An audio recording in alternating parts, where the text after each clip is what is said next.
They tell me that I'm never gonna make it. They want me to do something that could make sense. They hate when I keep dreaming I'll be famous, but I don't give a fuck, I'ma keep chasing. I got all this potential that's deep inside of me, but they hate when you're successful cause they try to be. They sit there being judgmental because you're trying things, and they just want you to settle and do the right thing. So get a good job, don't slack off. Wake up every morning, make a good impression on your boss.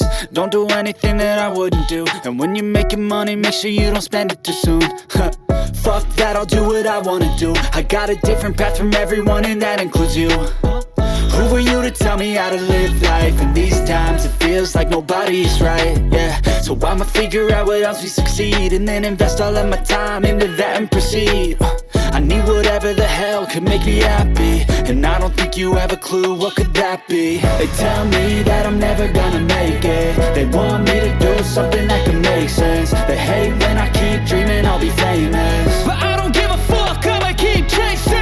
They tell me that I'm never gonna make it. They want me to do something that can make sense. They hate when I keep dreaming I'll be famous, but I don't give a fuck, I'ma keep chasing. I think this life could be special if I get rid of the devils. They think that I am a rebel, I think they want me to settle. There's nobody on my level. They think that work is too stressful, I think that work is essential. The grind is